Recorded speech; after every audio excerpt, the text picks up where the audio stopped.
It is the year 2472, and the Earth has suffered a great calamity. Hundreds of years of popular culture have vanished. Without the sacred films and texts for guidance, civilization is devoid of anything cool. Then, 3 incubation chambers are unearthed, and from within, men from the time of the great blockbusters emerge. Now, through highly interesting conversations, they share invaluable insight about what once was. The movies, the shows, the comics, toys, and books. This is The Hyperspace. Podcasting in the 25th century. Welcome in, podcast pioneers, to the hyperspace, podcasting in the 25th century. My name is Jared. I'm Matt. And I'm Mike. Mike, what are we going to be talking about today on the show? Well, I thought we'd do something a little different.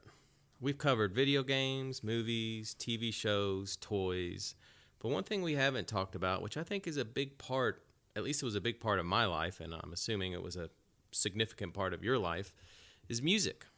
I think we grew up in a time when music was not only becoming more popular, but more accessible. We saw the rise of the cassette, which meant we could take our music wherever we wanted. And we had MTV, which meant we could watch it on our TV. And I thought today we could discuss the music that shaped our tastes of what we listen to today. That's a great idea. I thought so. I'm going to make a prediction here. What's that? You've seen the tastes of Mike, Matt, and myself are all pretty much aligned when it comes to the movies and television shows that we enjoy. What are you trying to say? I think today you will see a schism. The great in that schism? Not a calamity. It's not the calamity that forced us into the incubation chamber. I think our tastes in music are wildly different. I could be wrong. We really haven't discussed this amongst ourselves beforehand. So we'll see. We'll see what happens. Random access memory. Okay, so, now it's time for our random access memory where we bring up some bit of randomness. And I think what I got to say is pretty random. I'm not sure how often you guys go out driving these days in the 25th century. I know most people like to take the giant vacuum tubes that whisk you between buildings. Yeah, the tube mostly. But I noticed one thing. I just try to walk. One thing that hasn't changed about people, and I don't understand this. I don't get it. I've never gotten this. And all the time I've driven is when you come to a red light and you pull up behind a car and you're sitting there waiting for the light to turn green, and the car will pull forward like a foot. So you just instinctively, you pull up a foot. And then they pull up another foot. And then you're like, okay. So then you pull up another. Then they pull up another foot. What I don't understand is why don't they just pull up to the back of the car when they stop? Why do they have to do this gradual movement forward to the back of the car? Do you understand? Have you experienced that? Was that just me? I know what you're saying, yeah.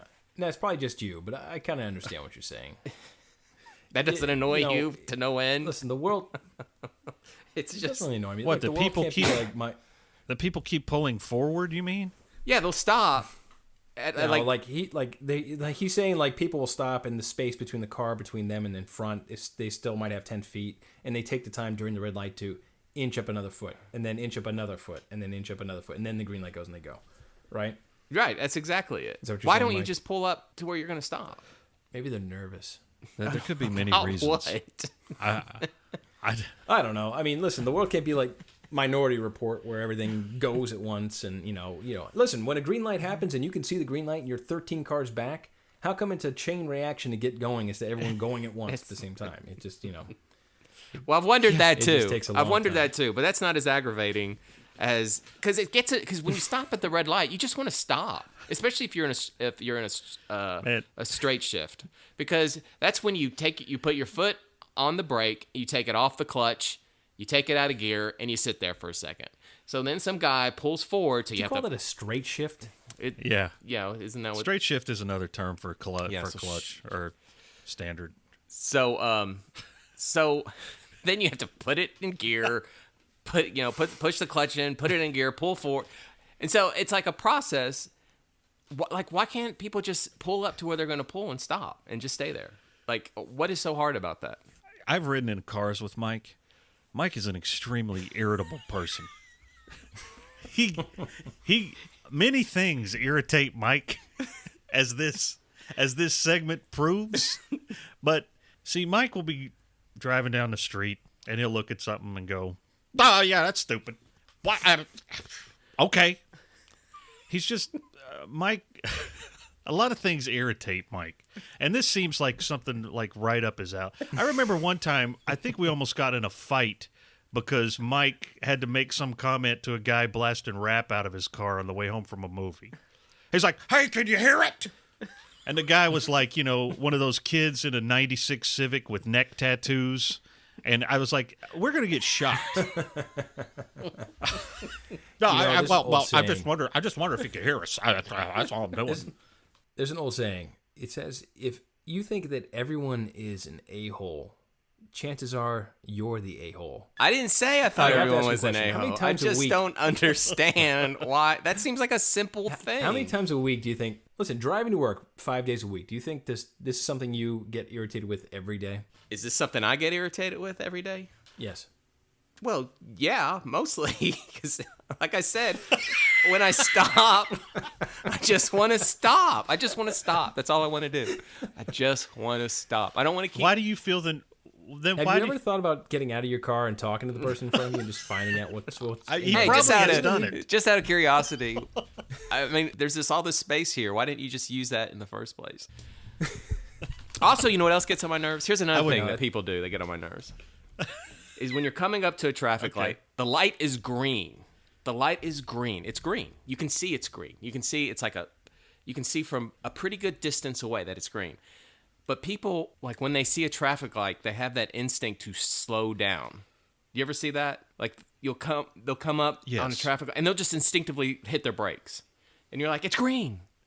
Yeah. Why are you stopping?" The nervous drivers. Yeah. It's green. Just go. You can, even if it turns yellow right now, you still have plenty of time to clear this thing. The idiosyncrasies of crazy drivers will always be irritating. I mean, you get like the mad breakers. I'd have to drive on the highway all the time to work, and listen, it's a 55 and up mile per hour. There's no stops on the highway, yet there's always that person that always has to be tapping the brakes the entire time for no reason. Yeah. These people can't be explained, Mike. You can't try to explain them. You can't try to reason with them. Don't try to even comprehend what's in their mind. Well, these are people that are dangerous. These are people that should be just left alone. Well, I mean, so Mike, are you a fan of the vacuum tube transportation of the 25th century? It's a little scary to me. You know what I mean? What if it like breaks and all of a sudden I just jam into someone's rear who's like in front of me? I mean, that's a pretty frightening consideration, Yeah. And I don't know what kind of genitalia these people in the 25th century have. I mean, well, who knows what's up there? So, I mean, come on. It's like a Ken doll. It's like a Ken doll. Well, in theory, I don't know. I haven't checked them out yet. It's the jumpsuits are not very revealing. Well, Mike, when you go to sleep tonight, just reach over and hit the psychiatrist button for your brainwaves tonight and let somebody talk to you. So anyway, that's my random thoughts. It's pretty random and angry. Well, not angry. I don't I don't wish them any ill will. I don't want anything bad to happen to them. I just want them to just stop where you're going to stop and stay there. Thank you for sharing.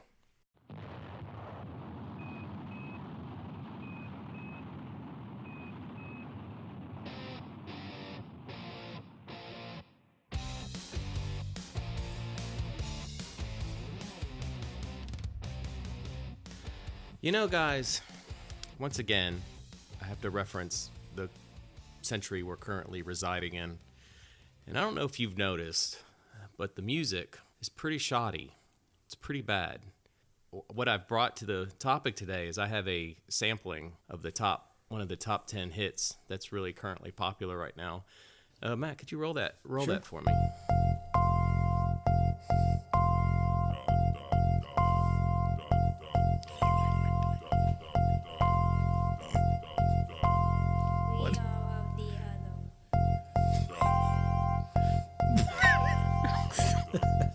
can bring it down.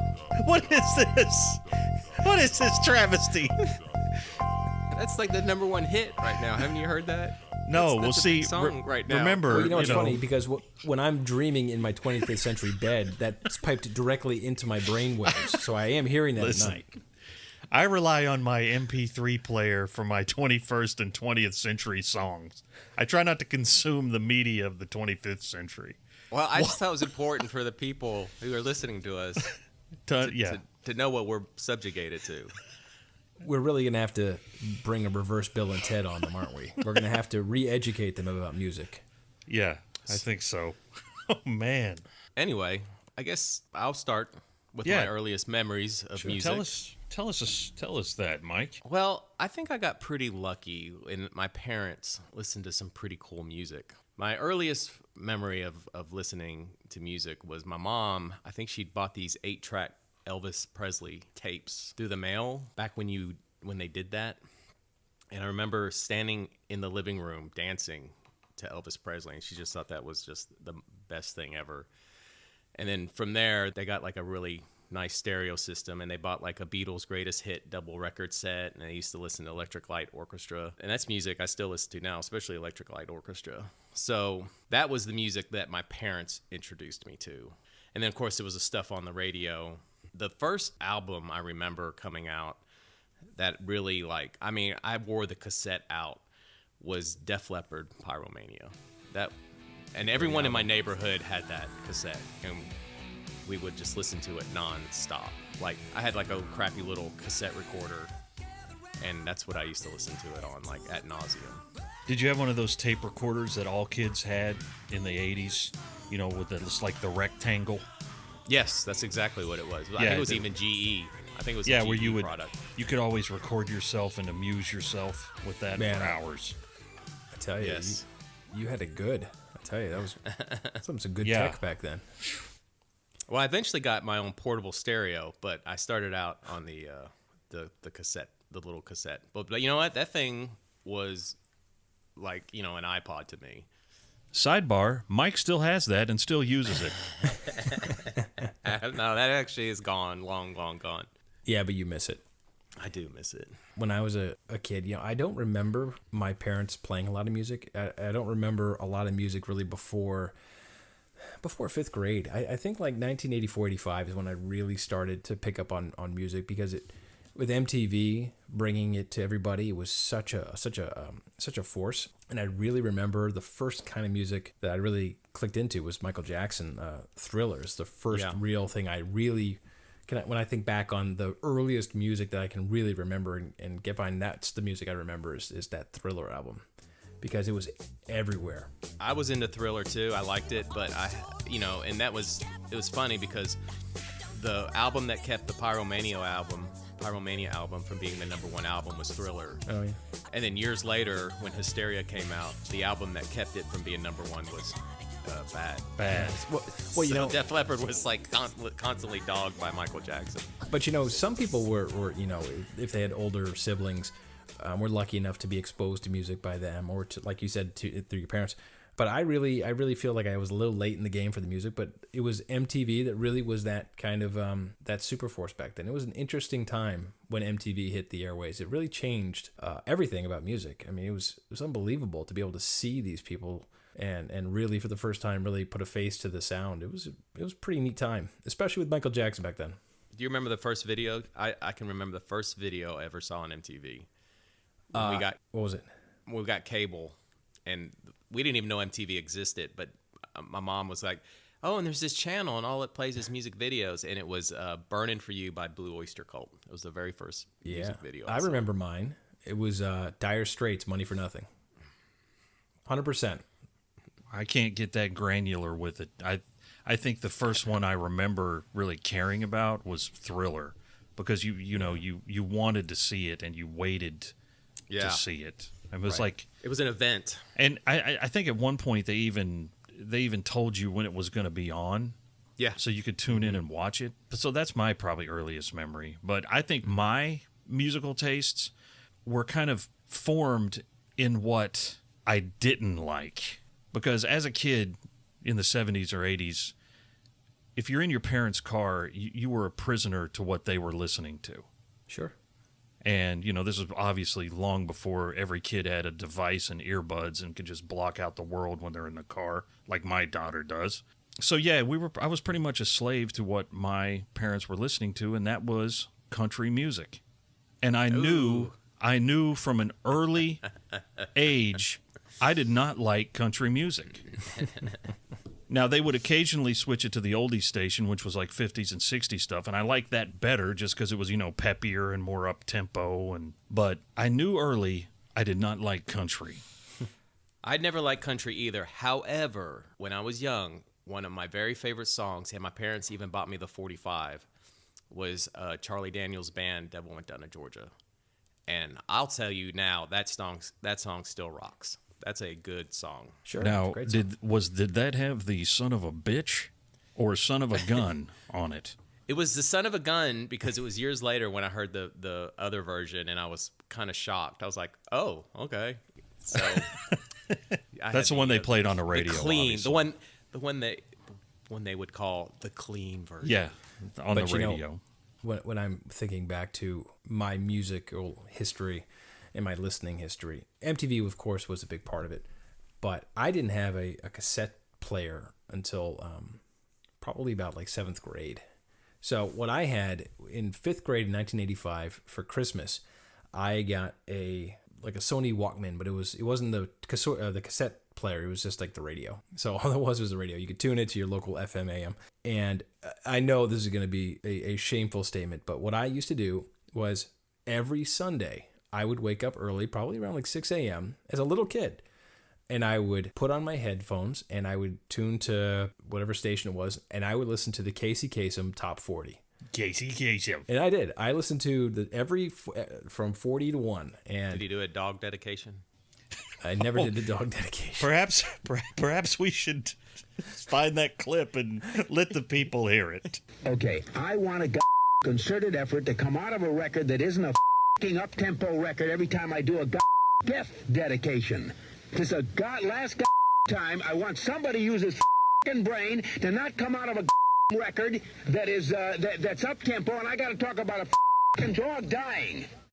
Sorry, Matt, I went off the rails. No, it's fine. But that's kind of like how I started to really develop my first taste in music, and it was the top 40. And it was poppy, of course. Top 40 stuff always is. But that's really what I was listening to. But what was interesting was when one song hit number 1, it kind of started changing my music taste forever. From that top 40 poppy stuff, 1987, when Guns N' Roses appeared on the chart. It started to change my whole perception of music. And it really, really kind of set me in a direction for the rest of my life, Guns N' Roses. I'll say 80s music was obviously really big. And I mean, I like that music now. I still enjoy that music. 80s music's great. Nothing sounds like it. There's not been any kind of resurgence where people have been able to really capture that sound of those bands. Right. But I remember watching MTV one day, and Iron Maiden's Run to the Hills video came on, and I wanted to just run around the room. I remember my sister, we used to watch MTV, I mean, for hours. I mean, you'd see that rocket launch like 3 or 4 times in a sitting. And we were laughing because they used footage from an old Buster Keaton movie, and we were laughing at the video, but I was still like, oh my gosh, this song is like amazing. So that was my first exposure to my lifelong Maiden fandom. Well, I kind of have a story that goes along with that, but maybe not in the way you expect.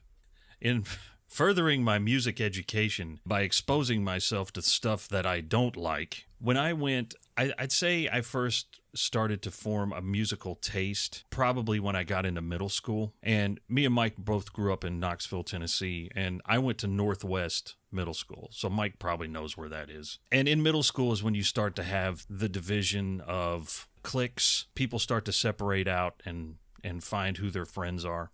And Northwest Middle School had a disproportionate number of these kids who wore ripped up jeans, black concert t-shirts, Iron Maiden, Metallica, Def Leppard, AC/DC, 6th, 7th, and 8th graders who smoked would brag about their probably imagined sexual exploits over the weekend. And they were generally the kids that you stayed away from and you didn't want anything to do with. A lot of them were bullies. They were always getting into fights. We called them headbangers or hoods in those days. The term hood. Yeah. They were not people to be associated with.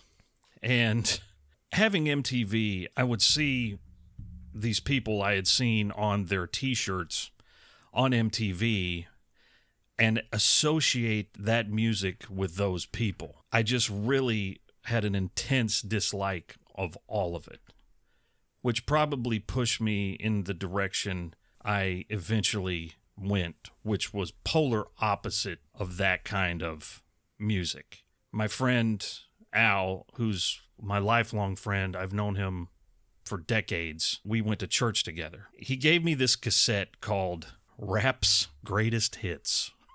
It was a dub, and I listened to that, and it was different than anything I had heard. And I, for some reason, really grabbed onto that. This was probably around 86. And then I heard the Beastie Boys, who were white guys like me who were making rap. And I actually heard their album before they really blew up with Fight for Your Right. So Fight for the Right is actually one of their like poppiest songs on that album. But I thought, man, this is it. And it kind of made me mad that some of those same hoods and headbangers kind of glommed on to the Fight for Your Right stuff. So that kind of angered me. Well, I don't know. Guitarist from Slayer played on that. Yeah. That's kind of what pushed me on the path of my music. It was actually, like I said, it was just recognizing stuff that I didn't like pushing me in a certain direction. Of course, that's not to slight, Mike what Mike likes at all. It was just my personal experience of the time. To kind of tack onto that, my middle school sounded just like your middle school. It had the same kind of clientele per se. But I have to tell you, another big moment, which was an MTV moment, wasn't on the radio for me, that also really opened up my mind to different music was, and to preface, in middle school there were always the kids wearing the heavy metal shirts and the headbanging shirts, and to your point, you kind of steer clear of these people. They had their cliques, and you just kind of wandered through your own pop music kind of click in your own way, and you kind of never, meshed together. But when the video for Metallica 1 debuted on MTV, I remember I've been watching MTV ever since it debuted. 1 was as much of a departure from what I had seen than anything else. 1 was dark. It was the first time I'd ever seen Metallica, besides just their concert shirts that everyone would wear. Yes. It's the first time I saw them on television playing, and it's the first time I saw each of the members. And I was scared. I was transfixed. I was fascinated, and I loved it, every second of it. And I became a huge Metallica fan. From that point on, I actually was a huge fan. I never was a concert shirt wearing kid at school, but that's where I really started to take my music. The GNRs were the hair metal that I liked, and then it started to really get a lot more expansive with Metallica. And it was really from that video. That video, I probably never would have picked up a cassette of Metallica. I probably would have avoided it at all costs because of the people at school. But MTV opened my mind to it. And that's actually such a loss, I think, right now. I mean, you can find music videos on the internet. I don't know how many people really seek them out and watch them as children. Maybe they do. But when you had to sit and wait for stuff to appear, and then it would appear on MTV, that was an amazing event. That was a heck of a way to be exposed to music. Yeah, I mean, it was like a video jukebox. Yeah, exactly. See, I can go back further than that with, Pyromania came out, and then another really big album that I still love, I can still listen to it, no problem, is Twisted Sister. The song that was big was "We're Not Gonna Take It," right? And that's still a funny video. It's great. It's great music. It's ridiculously I love Twisted hilarious. Sister. But that album, "Stay Hungry," was amazing, and I Yeah. used to listen to that all the time. And it's funny because when I was in middle school, I went to a different school than I went to high school. And in my neighborhood, metal, like all the kids in my neighborhood listened to metal. They were listening to Motley Crue. My friend bought Iron Maiden Piece of Mind, and I remember we used to, like, on summer nights, we'd be up real late, and we'd just be sitting there listening to that music. And so the guys that Jared's talking about in middle school were my friends. Because I remember when Def Leppard came to town, like, all my friends came to school the next day with, like, Def Leppard T-shirts. And I was so jealous because I'm like, oh, you got to see Def Leppard. But then when I went to high school, I didn't fall in with the hoods. But I was wearing the T-shirts where I'd walk past them and they'd be like, "Cool shirt, man." I'd be like, "Thanks." So it's like I had like a pass. So Mike, you said your first cassette that you remember having was Pyromania. I believe, yeah, that was it. Jared, what was your first cassette? My first cassette? Yeah, your first that you can remember. Okay, the first cassette I picked out for myself was the cassette of a soundtrack of Return of the Jedi. And I played it on my tape recorder while I would play with my action figures. My first, in 7th grade, I got, for Christmas, I keep getting these musical tech pieces, I guess, for Christmas. I got my first cassette stereo. So it was this yellow cassette player. Like a boom box? Or? It's like a boom box, yeah. It was like a tiny boom box. It was this yellow thing. We thing. called them ghetto blasters. It was a ghetto blaster, but you would never walk in the ghetto with this blaster. But when I got that, the very first cassette I sought out was, this is awful, was Europe, The Final Countdown. Oh, don't be ashamed. Everyone liked that song when it first came out. But my father gave me 2 cassettes for Christmas. He gave me, one was Meatloaf, Bat Outta Hell, which, by the way, Meatloaf, to me, I absolutely love listening to that album. If you've never listened to Bat Outta Hell, it's a great album. That actually is a really good album. I like that album as well. The follow-up isn't nearly as good, but the original is really, really great music, and I recommend everybody give it a listen. And the other one was Pink Floyd's Momentary Lapse of Reason. And I put Pink Floyd off to the side, and I didn't even pick it up. My twin brother, actually snagged that cassette and started listening to it. And it wasn't until years later that I got that cassette and I started listening to Pink Floyd. And Pink Floyd actually became a huge part of my musical life, too. I'm a huge Pink Floyd That's fan. interesting. I didn't know that because my freshman year of high school, like, I'm a huge Pink Floyd fan. In fact, I just came across a ton of Pink Floyd music.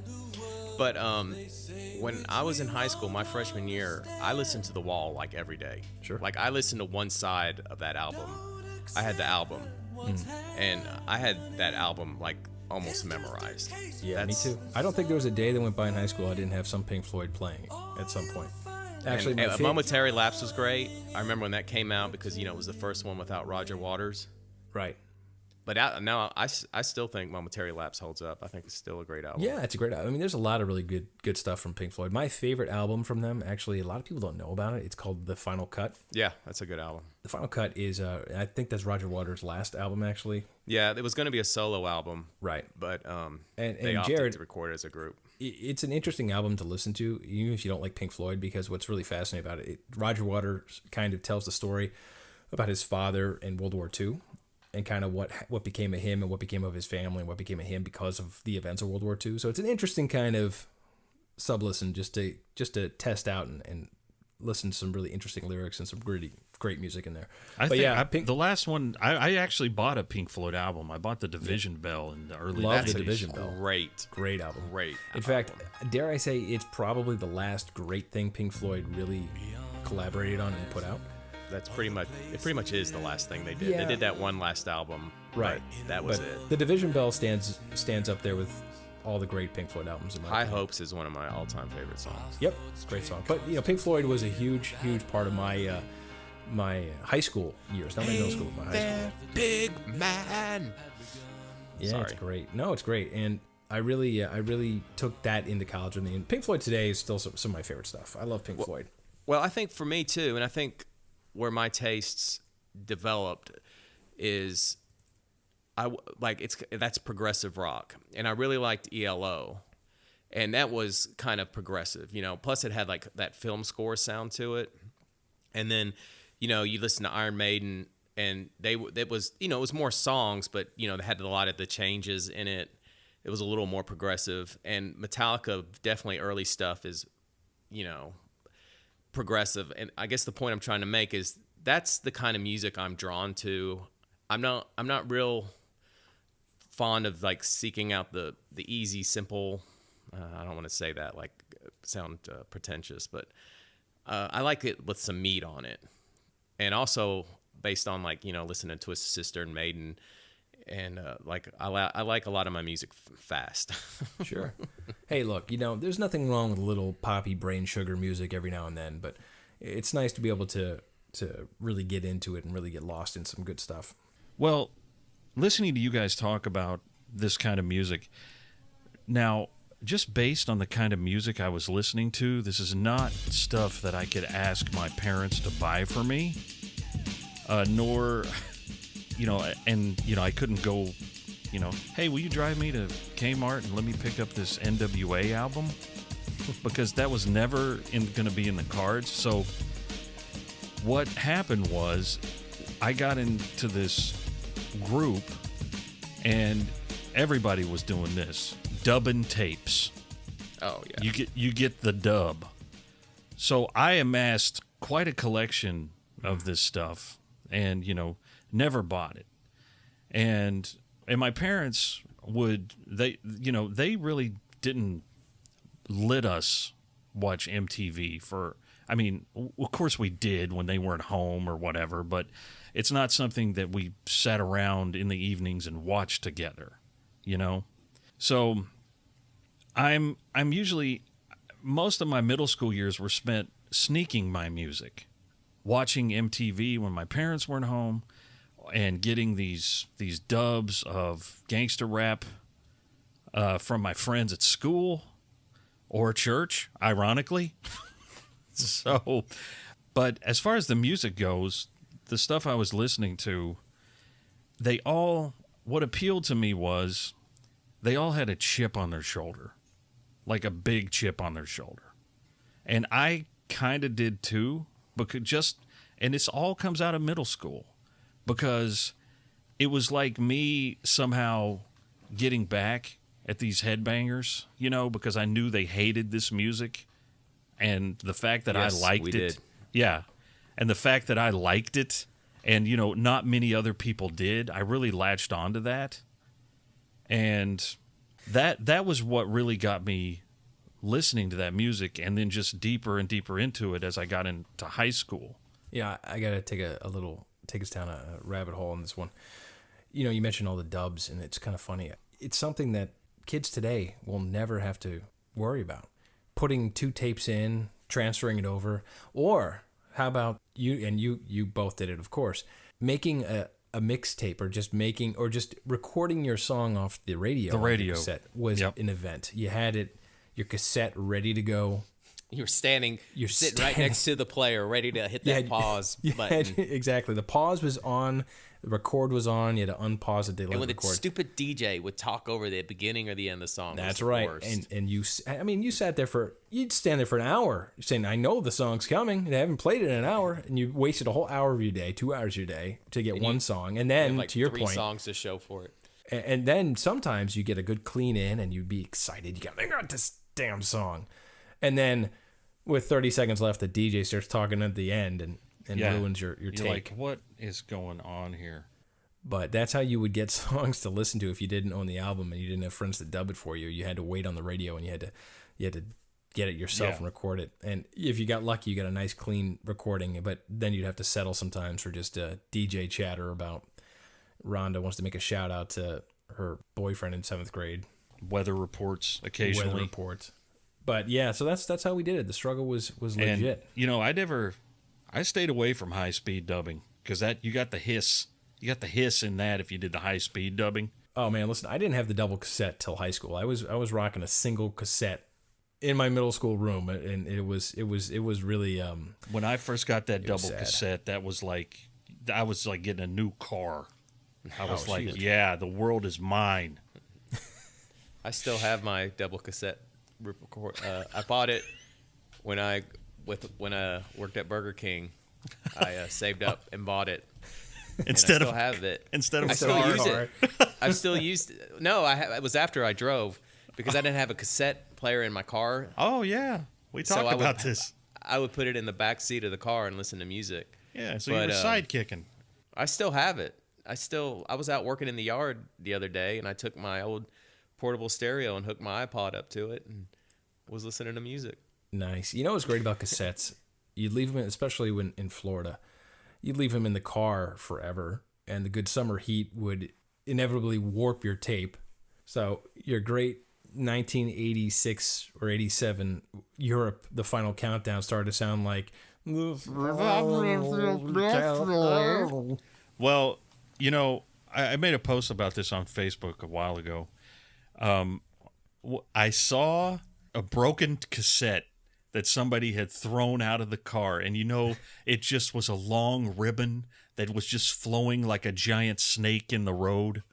You know, when people, you used to see that a lot. Like when tapes would break, people just throw them out, and they just half a mile of cassette tape down the road, blowing like a in the long, wind, like a spider web. Yeah, like a long kite tail just blowing in the wind.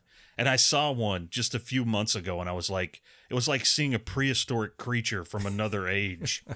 Do you remember, Jared? I don't know if you were here. They used to do the walkathons, St. Jude walkathon. It was like 22 miles. And man, we would load up on cassettes, and we would bring, one person in our group would bring the portable stereo. Mm-hmm. And it was funny. I remember we'd be walking, listening to like Ozzy Osbourne or something, and somebody would be like making requests. Like, hey, do you guys have Crazy Train? Stuff like that. You know, the only time I ever walked down the street with a boombox was in 1983 when Thriller was just released. One of my neighbors had a boombox, and he also had the sequin glove. We would walk up and down our neighborhood street with that on his shoulder, blaring Billie Jean. We thought we were the coolest kids ever to walk the earth. I have a Beat It jacket somewhere. I mean, I don't have it anymore. I got pictures of myself in it, though. Remember, you've seen those? I know I still have it. My parents still have it somewhere, I bet. My father worked for Pepsi when I was a kid, and Pepsi sponsored... Oh, yeah. That's who set his hair on fire. Yeah, that's right. Well, you know, it's funny. So my dad came home. This is a little tangent story here. My dad came home one time with an autographed picture of all the Jacksons, the Jackson 5. Oh, wow. And everyone signed it. Michael Jackson, everyone. And I also had a kid-size Victory Tour jacket. And this is like with the full flare on the back. Sure. It was everything. I think my parents still have the jacket. But in one of my moves where the movers stole all my toys, they also stole all that stuff. The jacket survived. The Michael Jackson picture did not. They probably took the autographs. Yeah, they You should check eBay. You might be able to track that son of a gun down one day. At this point, you know, I probably could find it. But yeah.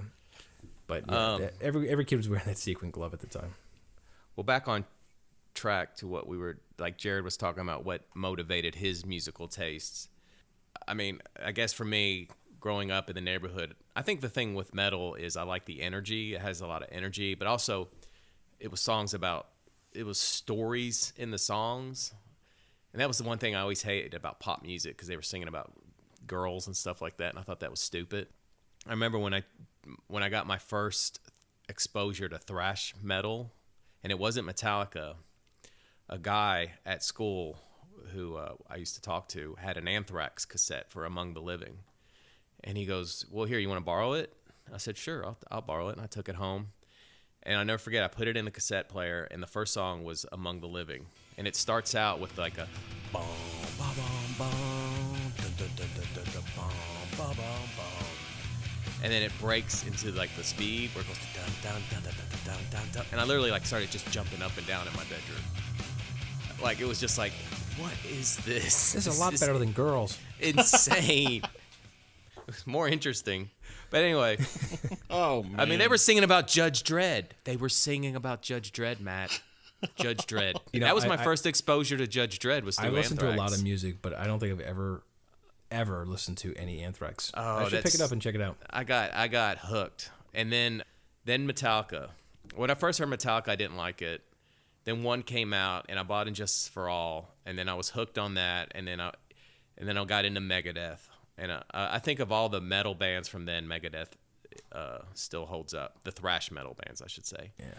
I mean, my musical tastes have really, really broadened out and evolved since I was a middle school kid. You know, I mean, middle school was the breakaway years. High school and college were those years where you really enjoyed what you enjoyed. But I've really kind of loosened up my taste. I kind of take it as it comes. I don't try and put myself in just a bucket anymore. I try and do my best to appreciate other people's music. And one thing I try to do my best at is not hate on other people's music, because I got music people don't like.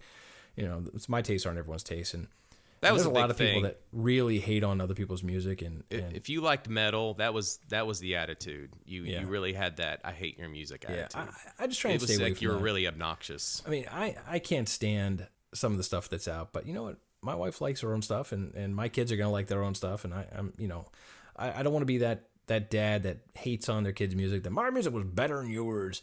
So I do my best to try and stay broad on it. And there's a lot of different stuff I like. I like stuff from every genre. If I go back to my mainstays, it's always the Guns N' Roses, it's the Metallicas and the Pink Floyds and Jimmy Buffett, that kind of stuff. But there's a whole bunch of stuff I like. And there's a lot of country I even dig these days. So I do my best to try and keep it open, because there's a lot of good stuff out there. Yeah, I think you're right. In high school is when I started to loosen up a little bit and let some other things in. Those being probably Guns N' Roses. I also People used to go ahead. make Mike. fun of me for listening to people used to make fun of me for listening to Metallica, and when I got into college, they were all listening to Metallica. And it was like, I remember I was sitting in the car with a friend of mine. We were at Mississippi, and we were sitting in my truck listening to Metallica. And I turned and I looked at him and said, you used to make fun of me for listening to this. And he's like, I know, man, you're ahead of your time. But anyway. But that's the funny thing about middle school. Middle school, you click out with with a lot of different things, but part of those things that you click out with is music, and it's you really kind of put yourself in teams for music at that point. It's true that I have a friend. I'm not kidding you. After we got out of high school, we used to go to Disc Exchange every day, and it was for the sole purpose of trying to find a new Metallica single. And if he went and I wasn't, he'd call me and goes, there's a new Metallica single, you gotta go get it. And of course I'm like, I gotta get out there. Yeah, And those the days of the singles, the CD singles or the 12-inch singles. Those are gone. I remember, yeah. The Beastie Boys did a lot of those, and I still am missing some of them. Well, we're one of the last generations and age groups that I think really appreciated the full album. I'm not saying your kids aren't buying new albums and listening to it start to finish, but this is really the age of the single. This is the age of the quick fire, quick fix kind of music. This is, grab it for $2 on iTunes, and that's all they have. Yeah, I'm not hating on that either. That's just how it is. And I take advantage of it too. I'm not buying full albums. I love to do my little quick grabs of music. Yeah, but wasn't there something cool about buying a new album and just sitting down and listening to of course. Well, that's thing? what I was getting at. I was going to say that I could probably reel off a quick 5 must-have full albums that I would listen to start to finish right now. But are my kids going to be able to say that if I say, hey, what's an album you can't live without? What's an album if you're going to a desert island you have to have? He's like, album? What are you talking about? Yeah. Are they going to have their full albums that they just absolutely love from start to finish, or is it just going to be like singles for them? Well, the album has a cadence. Like, after this song's over, this song picks up. Right. And you become accustomed to that. And I still, even in this digital age, prefer, if I'm listening to an album, I don't like skipping around. I don't like randomizing things. I like to agree. listen There's a lot to of an thought album. put into that. Yeah, you're If right. I listen to Rust in Peace, I'm listening to the whole album, start to finish. Yeah, heck, the Metallica Black album I think is a good example of that for me. Appetite for Destruction, a huge, great album. But it did seem like albums used to tell a story. Yeah. Even if they weren't like, what do they call concept albums? They still felt like they were in a mindset when they Pink wrote Floyd that. album. Every Pink Floyd album is a good example of that. Yeah, they usually have some sort of. One of my mode favorite that they're albums in. of all time is Paul's Boutique from the Beastie Boys, and there's That is a great album. there's no song pauses. They break it up into songs, but it plays as one continuous sound. Yeah. And that's why I can't, like I said, shuffling things up, putting them in a playlist or something. It's discombobulating for me. Now, I'll do that with a group. Like, I'll make one thing I like to do is I'll make an Iron Maiden playlist. And I'll put every single song, and I'll just shuffle through them. But see, I've listened to those albums so much, it's actually kind of like a nice change as a way of mixing it up. I did it with the Star Wars scores. I put every track from every movie into a playlist and Now, just randomize see, that it. would be hard because Well, I the like to say, scores- what movie is this from? I'd quiz myself. Well, you know what drives me crazy is when they don't put the tracks from the score in the order of the movie. What is up with that? That's a great point. You're right. Speaking of, that's the one thing that I can say music-wise that the three of us really kind of agree on. We are huge movie score fans ourselves, which I think so. about. We'll talk about that in a future episode, but that's really kind of our super glue for music for ourselves. But, I count myself pretty lucky, guys. I know that kids today have everything at their fingertips. They have access to every piece of music they'd ever want. With computers and their phones, they can access music that their parents don't know that they're listening to. So the adventure of finding music for them might not be there. But I count myself pretty lucky that it was appointment music back then. If you didn't own it, you were lucky enough to listen to it. And if you got that song, if you heard that song on the radio or you caught it on MTV, it made your day. And you were excited, and you really look forward to hearing it again, and you really were enjoying it to that point. And I think kids are kind of missing out a little bit on that kind of excitement for music. It might be a little too accessible for them in that regard. Yeah, I mean, Yeah, if an artist is making a video, it goes straight to YouTube. Yeah. They're not. Thank God, they're not watching MTV anymore. Because that is a dumpster fire at this point. Yes, terrible. It's terrible. But it's true. It really is true. It's now that's just my opinion because I'm coming from an older perspective. We're old. Yeah, I know. And kids are probably like, oh, gives a it's easier for me. But at the same time, it's something that I get to look back on finally that process helped make music as important and fun for me as a kid because it was just something that if you didn't own it and you were lucky enough to hear it that day, it made your day. Just out of curiosity, like the music you loved as a kid, can you still go back and listen to it and really just enjoy it outside nostalgia? Like I can listen to Pyromania any day of the week and still love the album. I think it holds up. I think it's still one of the great albums of all time. I'd say yes. I'd say absolutely yes. Yes, absolutely. And I frequently do. Yeah, me too. All right. Well, I want to thank everyone for coming on this journey with me. All right. Now, what it's you kind of need to do enlightening. now is take these albums out into the street and give them to those jumpsuited freaks who are walking around with their tubes of food and give them some education. Oh, no. What's happening? Stop. Stop. We're here to help the 25th century every way we can.